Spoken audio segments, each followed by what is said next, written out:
அனைவருக்கும் வணக்கம். இப்போ நம்ம பார்க்க போகிறது ஒரு 3 வகையான லாக் பார்க்க போகிறோம். இந்த லாக் பார்த்தீங்கன்னாக்கா அவங்க அடிக்கிற கையை கேட்ச் பண்ணி பின்பக்கமாக அப்படியே அரெஸ்ட் பண்ண போகிறோம். முதல் லாக் பார்க்கலாம் வாங்க. பார்த்தீங்க இந்த மாதிரி அடிக்க வந்தாங்கன்னா இங்கே பாருங்கள், இந்த பக்கம் கையை வச்சு அவங்களோட கழுத்தை வந்து பெரட்டி கையை விட்டு உட்காந்தீங்கன்னா உட்காந்துருவாங்க. இது ஒரு வேன் லாக் பாருங்கள். என்ன டைம் செஞ்சு காட்டுறேன் பாருங்கள். 1 இது கேட்ச் பண்ணிட்டோம். இங்கே பாருங்கள், இதை திருப்பினா ஆட்டோமேட்டிக்காக பாடி திரும்பிடும். இது 2 சரிங்களா? பார்த்து மெதுவாக பயிற்சி பண்ணுங்கள். இப்போ பார்க்க போகிறது அதே லாக் தான், ஆனால் வேறு விதமாக போட போகிறோம். வாங்க அதை எப்படி செய்யலான்னு பார்க்கலாம்.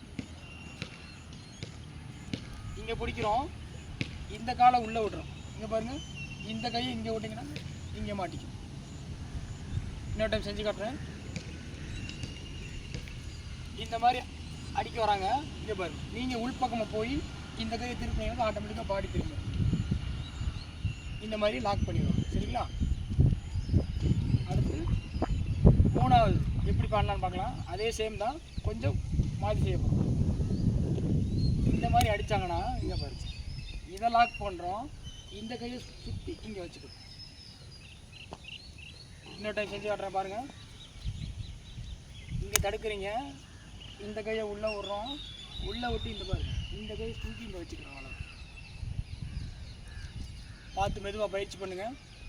பிடிச்சிருந்தால் லைக் பண்ணுங்கள், ஷேர் பண்ணுங்கள், சப்ஸ்கிரைப் பண்ணுங்கள், கமெண்ட் பண்ணுங்கள். நன்றி.